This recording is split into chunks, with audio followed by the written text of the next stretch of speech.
Good afternoon, ladies and gentlemen.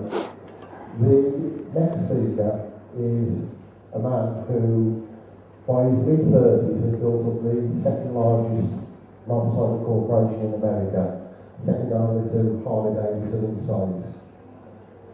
He sold his company in the late 70s, and since that time has devoted himself to being a husband, a father, and a designer, in that order, according to his business card.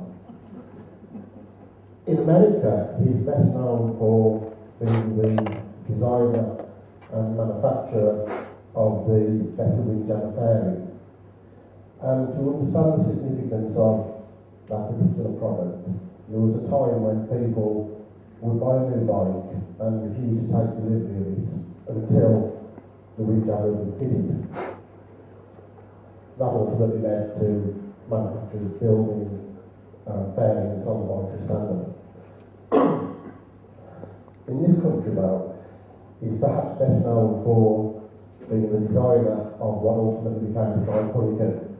And recently, Bike Magazine voted the Triumph Hurricane as being one of the top 20 best-looking bikes of all times. But his involvement with Triumph has stretched far beyond the Hurricane. And this afternoon, he's going to tell us that story. One piece of housekeeping before he comes up. Mobile phones off, please, because he does get into his stride. So, ladies and gentlemen, Mr. Craig Vetter.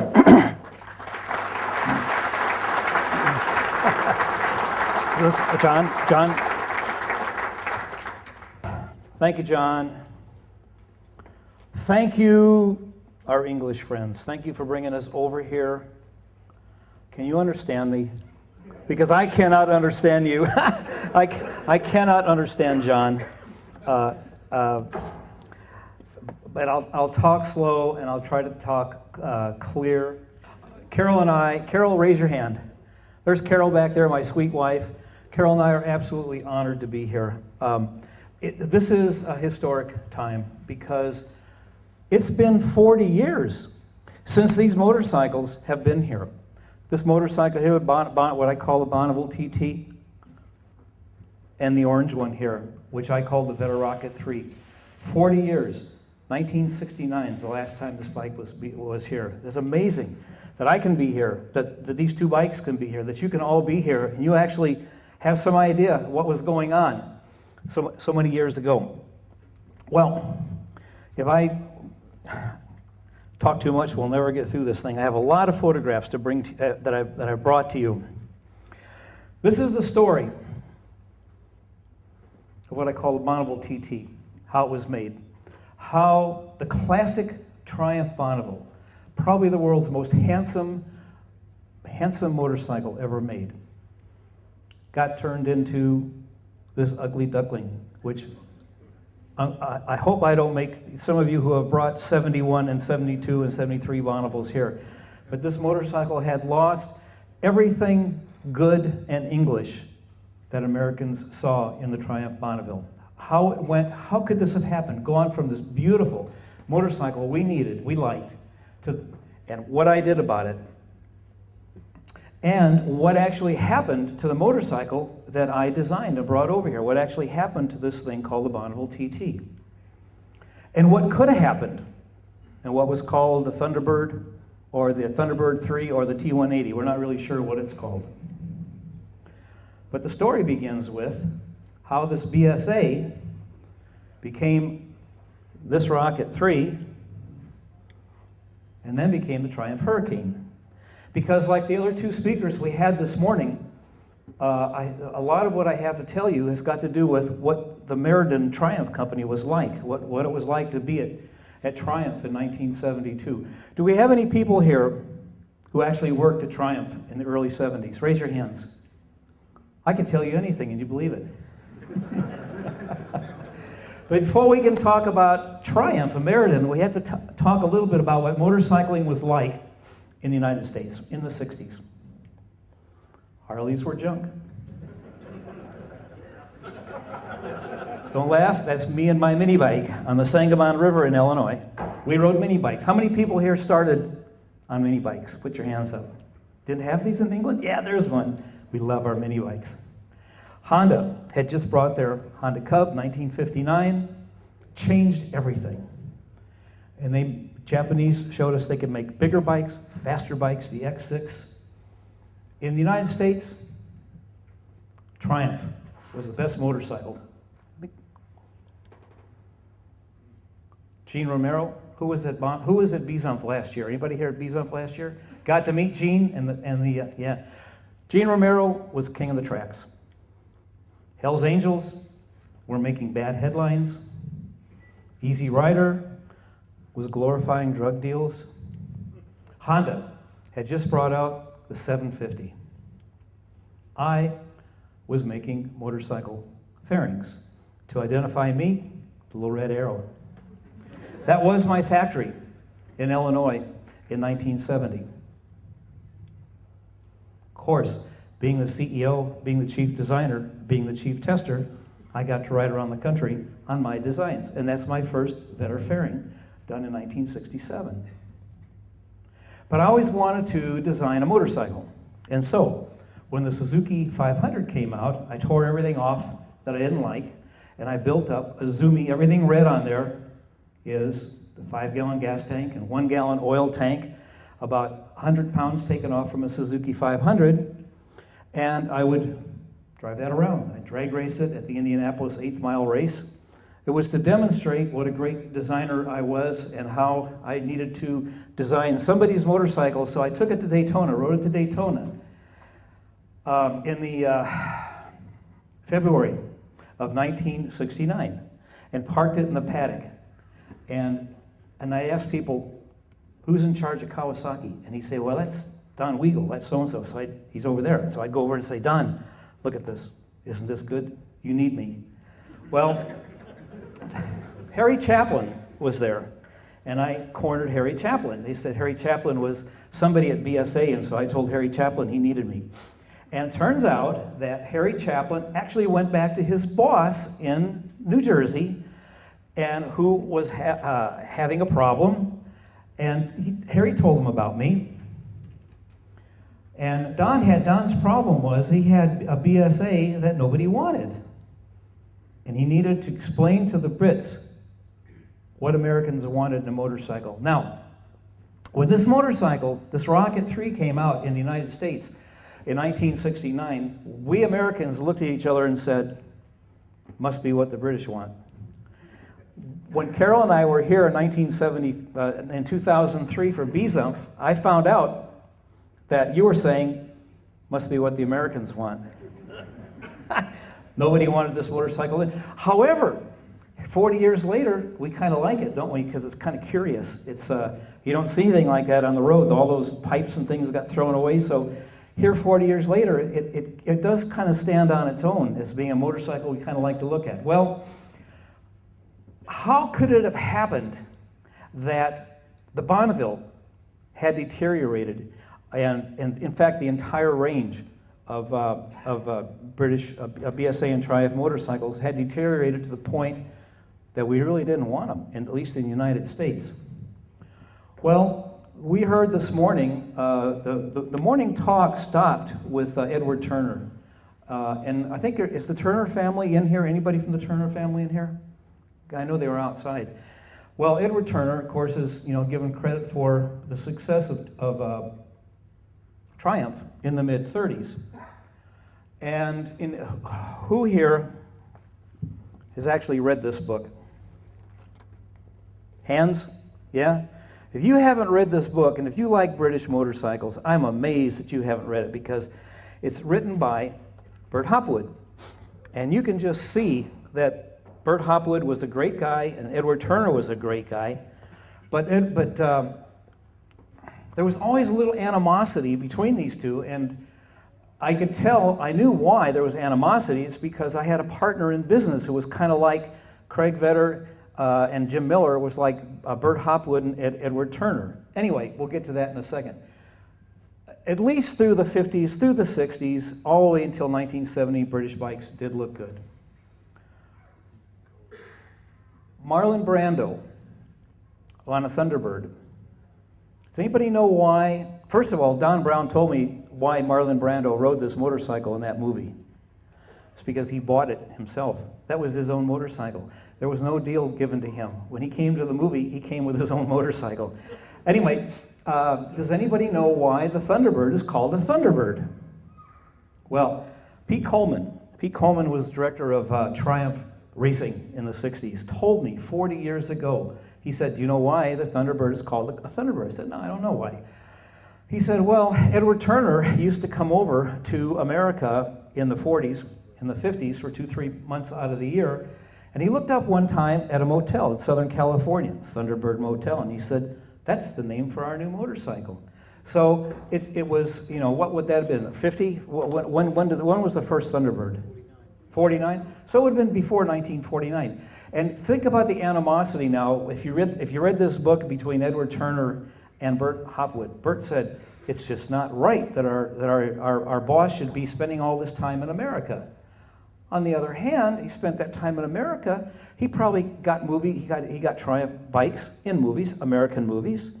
And your name, Thunderbird, came from just a chance meeting like that. So, you know, I understand there's a lot to be said for being in the country where your motorcycles are going to be selling. Just a little story. Well, Bob Dylan placed Triumph motorcycles and this subliminal t-shirt that he wore in one of his first albums. I mean, Bob Dylan wouldn't wear a junky t-shirt, right? It said Triumph. Must be something good about Triumph. The Bonneville was the most handsome motorcycle probably ever made, probably ever will be made. And the first Trident in 1964, using Bonneville parts, was just as handsome. There's no reason to change this motorcycle. However, what was happening in Triumph BSA in the late 60s, Edward Turner was retiring. The man who was responsible for Triumph being the way it was put out to pasture. And the company wasn't doing well. I believe you were borrowing a lot of money from your government. I believe there were government accountants stepping in, taking a look to find out, is this money being well spent at Triumph? New professionals were brought in to help the people at Meriden. They were going to have the dream factory at Umberslade Hall. It was going to be where the best designers, the best engineers can be cut free of corporate structure and develop wonderful new designs. That's what Umberslade Hall was, to my understanding. Well, these new designers, these new staff, these new professionals said, well, we need a professional design house to design this new range of motorcycles. We don't want that 1964 triple with the old parts. We want something new and exciting. And so they hired Ogle Design. Ogle Design is, anybody know who Ogle Design is? Raise your hands. Yeah. Ogle Design is famous for designing this radio. Now, I'm a designer. I understand design. I understand how it works. Let me give you a little inside clue. Somewhere in our lives, we designers develop a shape that's ours, that we like, we're comfortable with. I must have done it while I was in college, because every time I put a drawing up in school in the 60s, people would say, that's Vedder's design. We can tell just by the way it is. Well, that's just what designers do. That is Ogle's design. And Ogle probably had a tendency to take a design that they knew and loved and applied it to everything they were asked to design. For example, you take this Bush radio and turn it around and stretch it a little. Is it starting to look familiar? This is what designers do. This is what this is what Ogle Design professionals, designers did 40 years ago and ruined these motorcycles. And they gave themselves awards for it. Now, a couple of years ago, I chased down the living principals that are still living, that used to be at Ogle Design. A guy named Brian Fitzpatrick. It's Fitzpatrick? I think it's Fitzpatrick. Let me see. Put my glasses, I can tell you. Fitzpatrick, yeah. And I said, Brian, tell me how this worked. And he said, well, we designers would do the tank designs, and we do this design, and then we put up drawings on the wall. And Jack Wicks, Bert Hopwood, and Doug Heel would come in once every 2 weeks, once a week, and they'd say, well, we like that, and we don't like that. And that's how the bits and pieces of the Rocket 3 and the Trident were developed. I said, tell me about the mufflers. Where did we get those mufflers, ray gun mufflers? He said, Craig, those were a joke. He said nobody knew what to do, and one day, one of his designers sketched out the Popeye arm with the three things. Sketched it out and put it up on the wall, expecting to get a laugh from the Meriden people. They didn't get a laugh. The three, Wicks, Heel, and Hopwood said, it says 3. That's what we want. It was a joke, ladies and gentlemen, that became real. Well, the motorcycle became real. 1969 ad. Now, I could not help myself. You have to see my sweet wife wearing the same clothes. 1969, or 71. Carol was very proud of that. We don't have those anymore, do we, Carol? No. Okay, thank you. Well, here it was. We haven't even gotten to the Triumph part yet. I hope I'm not boring it, because you have to get through all this. Here it was, 1969. Harry Chaplin had told Don Brown, he had met this guy. Don Brown called me and said, and this is my notes from my notebook, I still carry a notebook around, and he said that we have a communications problem with the English, and we want somebody who will show the English what Americans want in a motorcycle. And would I come out and see him? He said, come on out to New Jersey. I lived in Illinois. He said, come out to New Jersey. He said, if I like you, he said, I'll give you the keys to a Rocket 3, and you can ride it home. And so I bought a one-way ticket. There's no doubt in my mind. He gave me, he thinks, this motorcycle, although he's not sure, and other people say it probably was not. But I did drive it home, back to Illinois, and parked it in next to my bed. This is next to my bed in Illinois. And I lived in the back. When you're not married, you can live in the back of your shop. And I'm sure that all males in this room would be just as happy living in their shop, right? Right.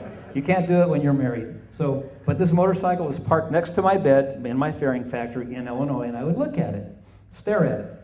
I took everything off that didn't look like it belonged on a motorcycle, everything off that didn't look English, and went through the BSA and Triumph catalog and ordered parts and put what I thought were traditional English parts back on. Okay, so, and then I would stare at it and try to figure out what I do. When I design, I do a lot of staring. Did I hear this morning the Bloor representative saying he had 140 designers? Is that what he said? Hundreds of designers? It was just me. Well, I had done remember the 500cc Suzuki? This is an interesting story, I think. I used to take this drag racing in Indianapolis, and of course it was fast, it was light, and it would beat everything, and I'd pull it over to the paddocks and wait for people to come over and admire me. Say, Craig, what a great motorcycle. They'd come over and look at it, and their eye would go right off of it onto a Bonneville. And I learned right then and there that I needed to design, if I was ever going to do this again, I would design something that intentionally interrupted your eye so that you could not do what that Suzuki did, which is why this bike does this. You can't take your eye off this motorcycle. It stops you in your tracks. And I learned that at that 8th mile drag race in Indianapolis years ago. Well, I finished it up. It has the curves of a female, in case you haven't noticed, the curves of has the very beautiful curves of a woman. And when we're done, you're welcome to come up and look at it and see what would you expect from a 27-year-old. I took it to New Jersey. and parked it in what was a room almost this size. It was their dealer education room, and I parked it and waited for Peter Thornton to come by to give me my money. I'm sure he was going to like it. I was sure he was going to like it, and he was going to give me my money, which happened to be $12,000. And people, secretaries walked by, and I'd stand there and I'd say, "What do you think?" And they'd say, "Sure is orange." Other people would walk by and say, "What do you think?" I ain't seen nothing like that before. Well, after an hour, Peter Thornton walked in and he said, "Oh, that's the most beautiful motorcycle I ever saw. Wrap it up, send to England," shook my hand, and walked out. Does this mean I get paid? Well, no, it didn't. I didn't get paid. But they did bubble pack it up. They sent it to England, and it went to Umberslade Hall. It went straight into the downstairs of Umberslade Hall, where they had basically from October of 1969 until June of 1970 to do whatever they're going to do with it. But no one told me what they were doing with it. Well, I didn't know. They did pay me 4 months later. A check arrived while I was at Daytona in 1970. It didn't make a lot of difference to me anyway. I was making windjammer fairings, riding cross country on these things. But in early 1972, I got a call. And the call was from somebody at BSA, and he said, "Craig, you're going to be at Houston. We have races at Houston." And I said, "Yeah, I'm going to be down there." He said, "We'd like to show you something." I said, "Is it orange?" He said, "Well, no, you have to wait till I come down there." So I went down, and behind the Holiday Inn in February of 1972, they rolled this thing out, and I could not believe my eyes. I had no idea that the Hurricane was going to be made. What I sat on was something exactly like this, except it said BSA on the tank. Now, you look at this, and if you had brought this, you'd sent this over, and they sent this back, would you be happy? I was happy. Especially since no one told me they were doing it. No one told me they were doing anything. I had no idea what was happening. And they really didn't tell me they were making it in February of '72. They were kind of, I don't know why they were so closed-mouthed. Well, it was introduced in the end of October of 1972. It was announced that this motorcycle called the Hurricane was going to be a real motorcycle. Very, very exciting. But time has been very kind to it. It travels around the world in the Guggenheim exhibit. Look at 64 of them showed up at Bezump 8 years ago. But Triumph had another problem in 1972. The high frame. See what it says up there? Big, beautiful, and hotter than ever. Read that. Big, beautiful, and higher than ever is what it really should say. It had lost the original Bonneville. Everything was lost. Everything beautiful about this motorcycle was lost in this motorcycle. Seat was high. The tank had lost its shape. The exhaust pipes were wrong. The side covers were no longer pretty. The front fender was no longer classic. We did not like that in the U.S. So this is the motorcycle that Triumph gave to me to redesign. This is the only way they could sell these bikes in the States. Honda of Burbank, down in Los Angeles, was customizing these high-frame Bonnevilles because they couldn't sell them unless they did this. Well, here we are. Look at this. Is just a month before I saw the Hurricane for the first time in Houston. A month before, I signed a deal with these guys that said they asked me to take that high-frame Bonneville and turn it into, Americanize it, make it traditional, but bring it into the future, which, of course, resulted in this bike right here in front of us. That is really the only guidelines that I was given. This now, we finally get to the story of the Bonneville TT, the Bonneville that really never was. The Vetter collection was put into the AMA Hall of Fame Museum about 10 years ago. This motorcycle is there, that motorcycle is in there, and then one of every fairing that I made over my career in motorcycling. The Hall of Fame Museum, Katie, are you in here? Katie Wood? Over there. Where? Katie, raise your hand. Katie's the operations manager for, go ahead. We see who you are. There she is. Okay. Katie is acting director and operations manager of our museum in Ohio, where the Vetter collection is. And the Bonneville TT is in that collection. I wish I knew which one of these. I think our laser thing is gone. And Katie kindly boxed this thing up, both these bikes up. And Bezumpf and the Triumph, the Twin Club, shipped these bikes over just for today. Opened these things in the box day before yesterday. Perfectly packed and came out okay. So now we're going to go back to 1972 so we can begin talking about this particular bike. Gene Romero was king on the track. Triumph was the very best motorcycle on the track, and the Twin was the very best of the best. It's still that Gene Romero and his flat tracker bike are still so famous that last year Gene was he was the Grand Marshal at Vintage Days in Ohio, and this print was made. It was commissioned by Tom Fritz, kind of showing how Gene's flat tracker Bonneville was seen by American enthusiasts of 1972-73 back in that era. Isn't that a great picture? It really portrays what it was like in 1972. Well, that's Gene's real bike. And I ultimately bought that bike. It was in my collection for a while. We call that a TT bike. It's used on TT racing, and it's used in mile racing. Neither of these things, we don't race anymore. But what's significant about this bike is, look at it. It is a Bonneville. You can see a Bonneville there. It was the epitome of what a Triumph Bonneville was. And so when I was asked to redesign the Bonneville, what I call the high frame Bonneville, I decided that I would make a street bike that Gene Romero would ride, a TT bike that he would drive. Well, what are the important features of the bike Gene rode? It's short, it's brief, it's simple, the pipes are short. The most significant thing for me are the air intakes.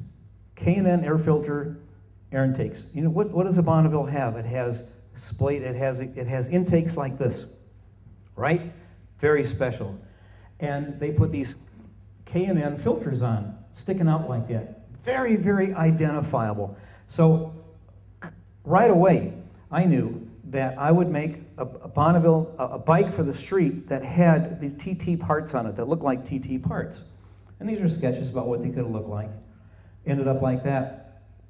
It looks like inside there's a K&N filter, but for the street, we don't want it to get wet in the rain, so it had to have a little cover on it. What was neat was air would be drawn into it, around the battery, into the filters, so a big plenum. It was very, very, very cleverly designed. This is very enjoyable. I know that most of you in this room know that this is the fun part. You wish you could do this too. And you know what? You can. It's not a big deal. Little Dotco grinder, ground down this very bike right here. It's the foam under here. There I am in 1972, grinding away the foam, making it the shape that I want. And then I sent it to an upholsterer, and I have him upholster it. Fiberglass molds, fiberglass tanks. Blue is not the good color. I had absolutely free rein, no direction at all on this other than to bring it into the future and Americanize it.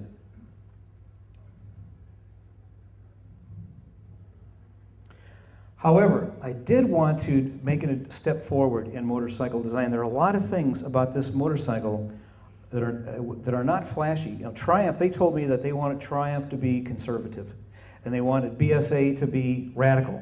So that's why this thing here is so flashy. I mean, you have to look at it. It's intentionally flashy. Conservative means it's not controversial. It means that's really nice, you know, but it's not flashy. Conservative means it's gonna look good forever. Basically, one of the definitions of it's falling apart too. But deep inside this model are very special things that no one ever saw. For example, under the seat is the air intake, where it'd be very quiet, and a nomenclature plate with basic information that any motorcyclist needs to know. You got to fill the front tire, how much air goes in there, What motorcycle do you know says that? The instruments of the time were beginning to sag, and I did not like saggy instruments, and so I always liked the Big Vincent clock, and I did my best to give the Big Vincent clock look to the motorcycle I was going to design. But I also wanted it to be to move. Now I don't want to dare hit this because it's made out of wood, but this actually has a great range of motion, so that you know when you're riding a motorcycle and the sun is back of you, instruments are glaring in your eyes. It'd be nice to cock it, just move it just a little bit. These instruments are designed to move, great range, so that they don't blind you in glare. Little sketches I made. That's, I can't sketch better than that. That's it. I cannot. Remember that nice drawing that we saw from Ogle Design? Beautiful drawing with the ray gun muffler. I could never make a drawing like it. That's my best. I go right from there to making things. Cardboard. CAD. Cardboard aided design.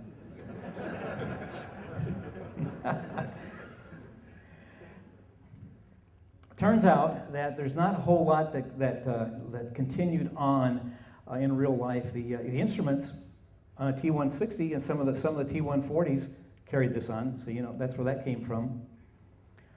The biggest part was I had read a thing by a guy named Peter Bothwell who said that most injuries come from a motorcycles going over the tank and catching himself on instruments. This thing's very clever. Look, see what this does? Look, this is designed to do that.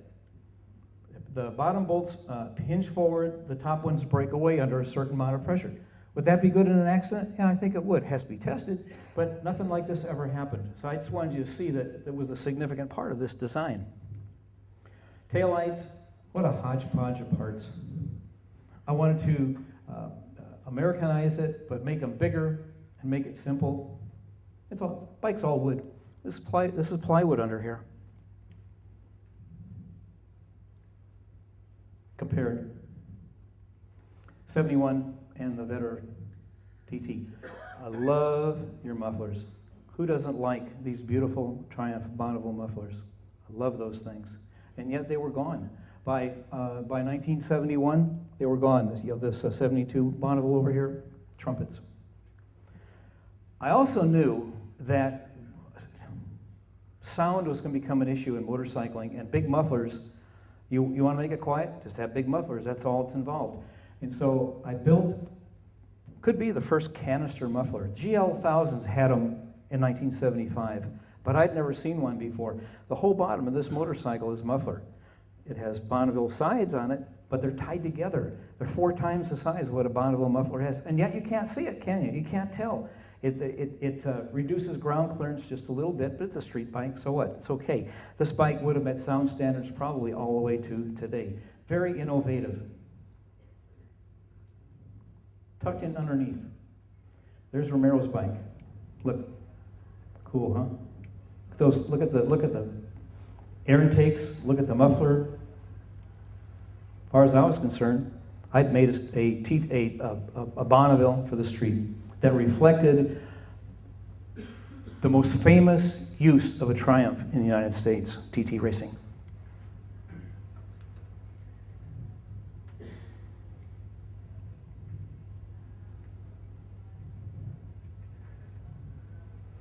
Well, we sent it to England in October of '72, and right at the same time, the Hurricane was announced, except it wasn't a BSA. It was a Triumph. So in October of 1972, the Hurricane was announced. I went to England to meet the Meriden designers, the Meriden engineers, and show them my plan for the future of Triumph. I knew something was different when I saw the Meriden parking lot.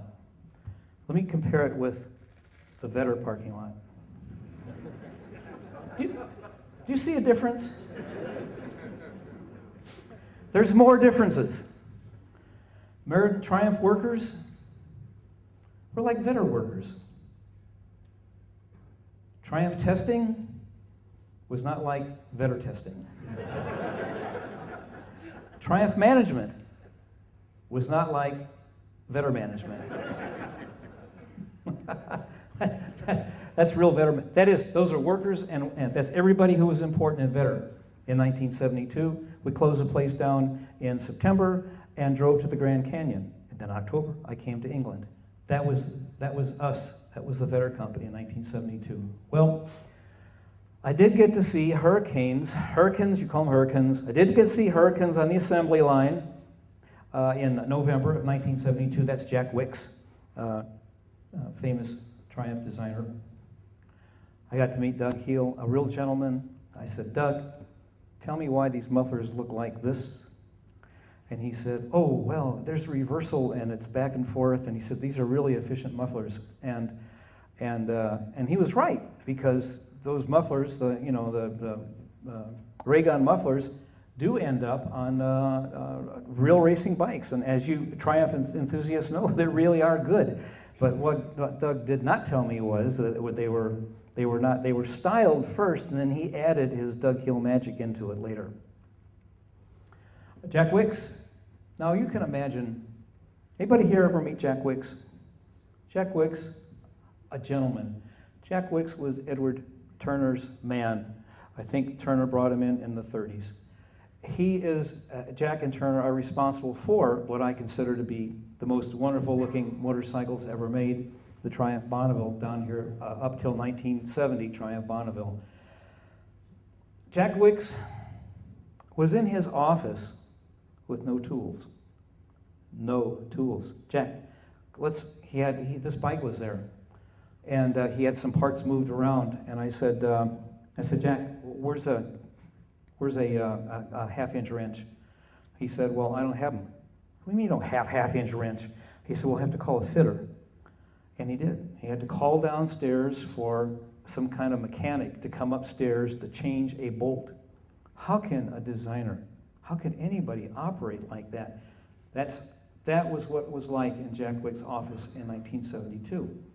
Bert Hopwood was there, and they had clayed up T140 with what we all call the Vetter line. The Vetter line is this top line. It's this. See here? Look.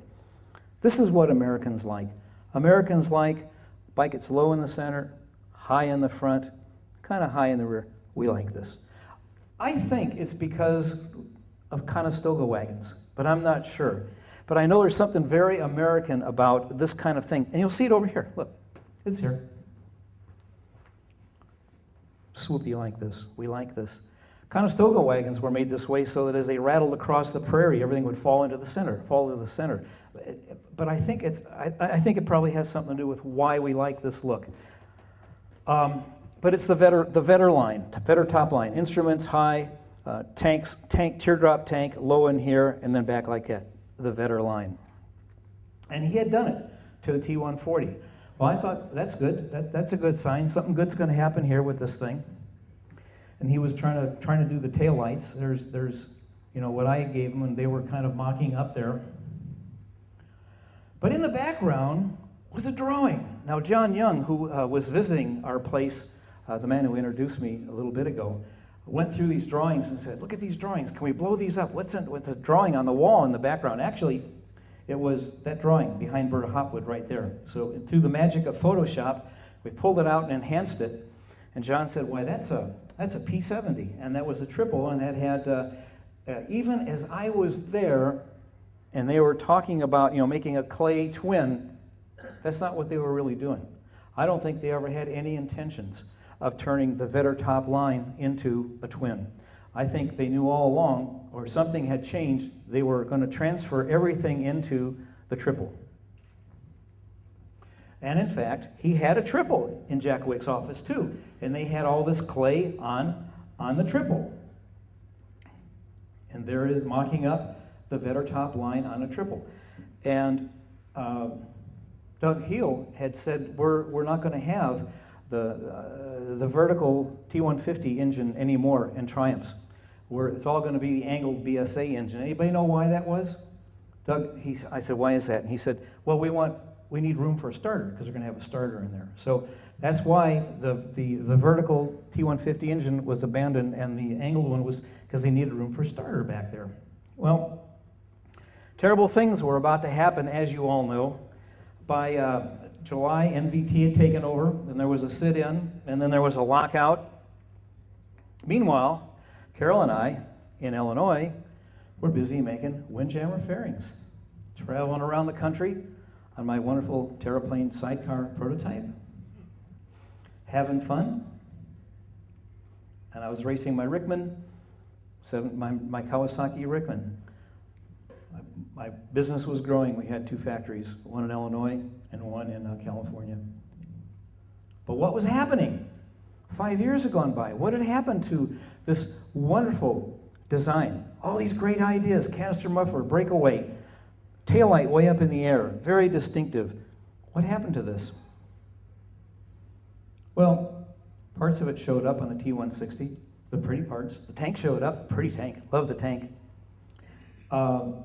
The instruments sort of showed up.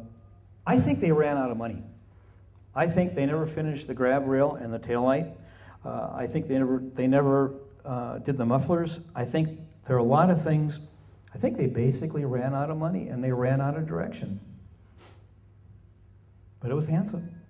That's Don Bridget and me in 1975, seeing this thing for the first time at the LA Motorcycle Show. It was an accident. We stumbled over it. Nobody told me that there was going to be a triple there. No one told me there was going to be a T160. Absolutely no correspondence, no communication at all. Showed up in Street Bike Magazine as the Triumph Bonneville that almost was. But really, the most information, because no one ever really told me anything, comes from this book. And if you do anything at all, get a copy of this book and read it. Because you can figure out what happened. And what happened is this. You imagine now that you are Jack Wicks. Imagine you are Bert Hopwood. Imagine you've been doing this since the 30s. And now this kid, actually not a kid, 27-year-old foreigner, comes into the office with these foreign ideas.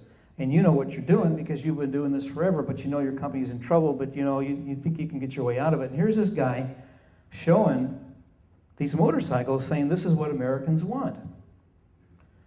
Well, it would be like I'm 67. I'm probably older now than Jack Wicks was when I was talking to him. It would be like a kid coming up to me and say, Craig, we'd like another Windjammer, but we'll design it. You know, we really know what it ought to be. Or we're going to do another Hurricane, and we don't really want you to do it. We really would want to do it ourselves. Which probably is a smart thing because you don't want an old guy designing another Hurricane kind of a motorcycle. But I think I hurt their feelings. I mean, it's reasonable. Jack said, well, I've been styled by this guy, a young American. He can only be described as a trendy type of rider. I tell you what, I'm not trendy. As a designer, as your designer, I'm classic. I design things to last. Trendy is styled. Trendy looks new and exciting today, but looks old and tired tomorrow. I don't do that. This stuff is probably going to look good as long as you want to look at it. They had asked me to do projections for the next line, and they wanted me to combine what was on the latest intricate thinking that was on the TT Bonneville with the Hurricane and then apply it to the other motorcycles that they appeared to be making. And so I brought these sketches over. This is where we ought to be going and when. Bert Hopwood had what he called the modular concept, and he talks about it happening in 1973. So 1973 was only a month after I left. So his modular concept logically included the drawings that I had sent over. This is my suggestion for the 1974 Hurricane. You can see that it has parts on it from the Bonneville TT. It has the rear, has this part here. It has the instruments up in the air. It has a canister muffler. It has all the good parts combined with the Hurricane. That was a sketch that I left with them. This is what we should do for 1974. Or 1975, or sometime. We had the bike in the US, I don't know if you had it here, it was a Daytona 500 twin carb. Did you have that here, Daytona 500? Yeah, cute little bike. My suggestions for the Daytona 500. They had a Wankel, showed me a Wankel downstairs at Meriden and said, give us sketches for what we should do with this Wankel. And so that was my projection for the Wankel. This is going to do a Wankel, do it like this. Well, this is what they did. But I don't even think they came out with that. Was that ever turned into a real motorcycle? Yeah. That was my idea. That's what they did. This is interesting because we're down to the last few pictures. This is what shows up in Bert Hopwood's book. This is some kind of projected bike and you can see all the parts from this motorcycle on it. Somebody, and it wasn't Jack, and it wasn't Bert, and I don't know who it was probably a commercial artist, was asked to take these Vetter parts and lay them on there. See, that's my sketch, just laid right on there. I did that in Photoshop. They have this thing here, some kind of triple for the American market, and there's the Hurricane, 1974 Hurricane projections laid on it. So you can see, all the parts that I wanted were projected for the future that never was. Even as late as, when was the Excalibur? Was this an NVT thing? Probably when? 75? Anybody know? Anybody know when this was? The parts were still here, still thrown around as being a possible motorcycle with there's the Vetter top line on a Norton. They probably didn't even know where it came from by this time. And ultimately, probably the highest form of the Vetter line on here was on the Thunderbird 3. And I guess all they made was exhaust pipes. Beautiful bike. Would have been great. Would have been a wonderful bike. I understand that's where it is today. We went out to see it. Anybody ever see that motorcycle? Now, Jack Wicks had left Meriden, and he was in the United States in 1973. I was at a Louisville mile race, and he was there up in the watching it, and I think he was wooed away by somebody that told him he was going to. They wanted him to help him reestablish the Triumph Bonneville in the United States. That's the last time I saw Jack. Triumph's gone. That's your 1971 Trans-American team. Look at the memorial for the Meriden factory last year. There is no more TT racing in the United States. People say, well, Craig, would you, maybe we could do this bike. I said, why would you want to do this bike? Because people don't even know what a TT bike is in the United States anymore. There's no racing. Craig Vetter and Gene Romero are old men. There's no stars here. Gene doesn't even race anymore. The Bonneville TT is in the Hall of Fame Museum, as I said. Belongs in museums like Gene and I probably do. Carol and I live in Carmel, California, which is about 80 miles south of San Francisco, right on the ocean, where we will be landing tomorrow at 5:30. My shop overlooks the ocean. That's my workshop.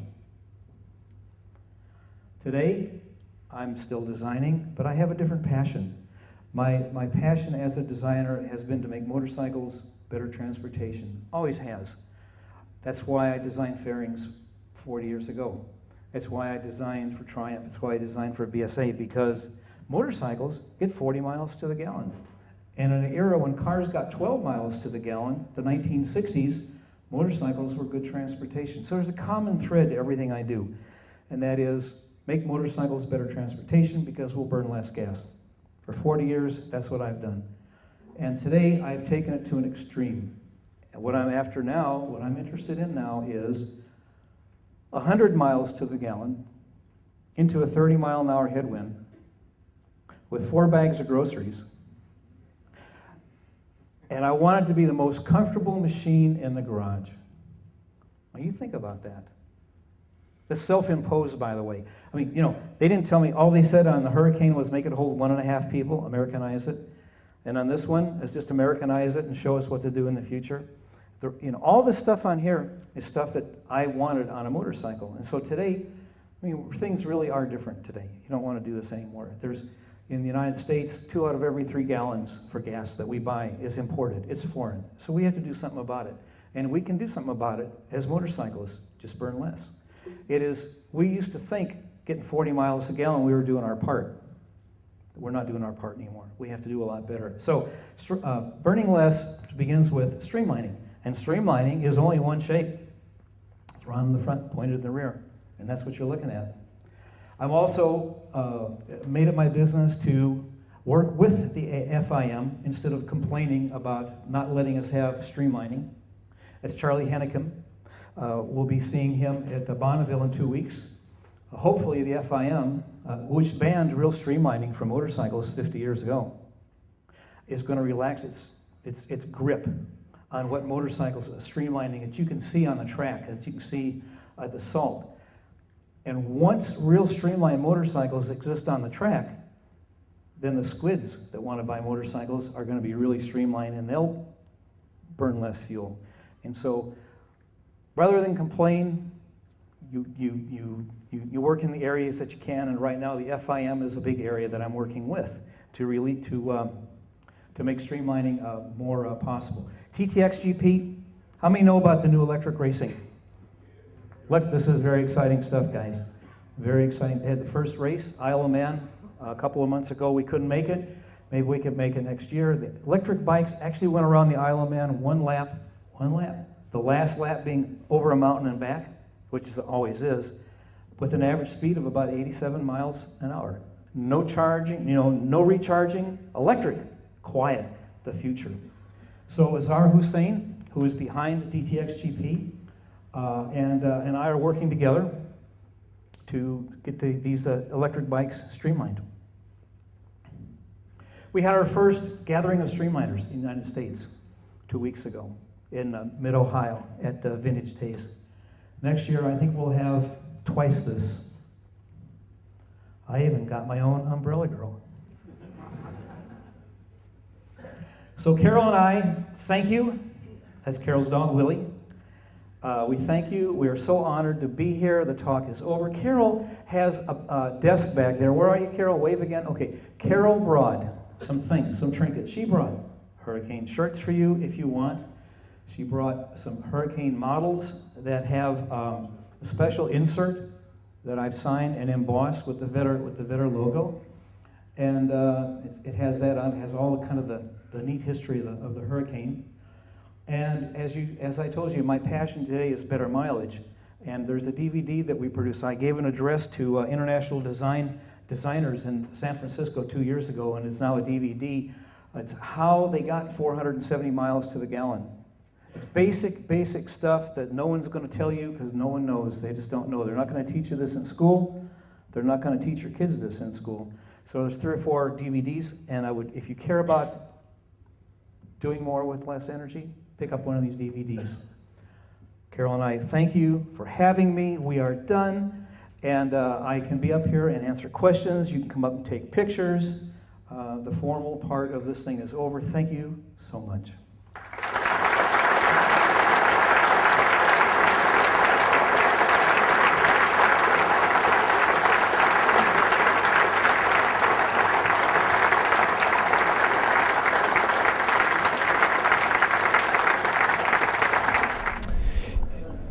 Yeah, so what's so special about today then? What's so important?